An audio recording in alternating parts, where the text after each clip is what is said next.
growth, empowerment, getting bigger and better.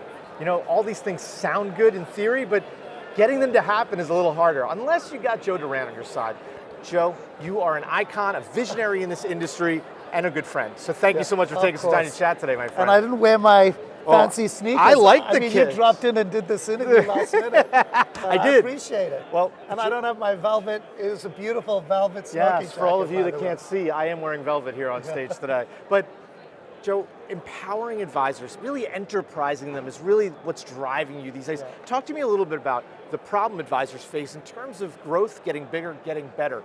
Are advisors really well suited for that always? I think, well, first of all, most advisors started by being advisors, right, and were not really thinking about building an enterprise. Mm-hmm. And it's a totally different muscle memory. Right. So there are three things I would suggest are really important. First, how do you brand yourself? How do you build a lighthouse brand? It's something I'm obsessed with.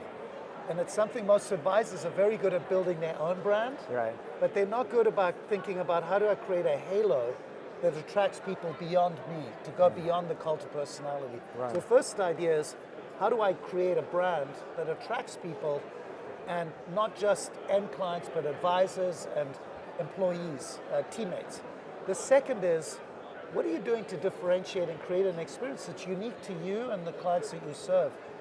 We're a sea of sameness. Everyone goes, well, that person's doing that, I'll do that too. And we take basic table stakes like, hey, I'm trustworthy and I have expertise, which are expectations, right, and treat that like that's a differentiator when in fact they're table stakes. So thinking about what do we do that makes us different and unique. And then third, very few advisors think about scaling and creating replicatable systems that allow you to grow exponentially. And you know, growth for me, this industry is so focused now on sub-acquisitions, which I view to be really misguided. Yeah. If you haven't solved for having a great brand, having operational excellence, having a distinct experience, don't do acquisitions. Because you should be concentrating on growing organically, and it's almost like a cop-out. Well, I'll do it wholesale and acquire someone, rather than build something beautiful that really serves a purpose, and then using acquisitions to expand an organic strategy, which is the way I've always viewed great businesses are built on solving a problem that no one else is solving in a unique way, and then making a promise to the industry that then you can expand with acquisitions, but it's an extension of how you're going to the market, not the other way around. Organic growth is so interesting, but it's not as sexy as a big deal. No. A big deal is going to get you a headline. Yeah. Organic growth, I was looking at some data recently that said the average advisor organically grew 3.5% last year. And it used to be, and this is why we're in phase 3 of the industry right now.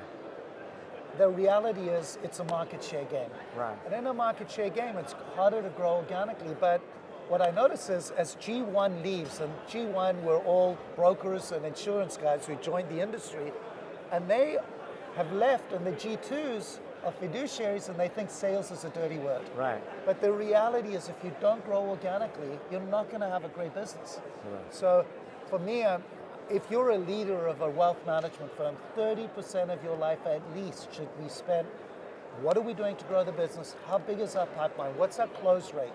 What's our win rate? Those kinds of things where most people think that's not our job. If you want to have a thriving business, it must be your job. You must build a great brand, but you also have to say, how do we reach this brand to more people in an organic way?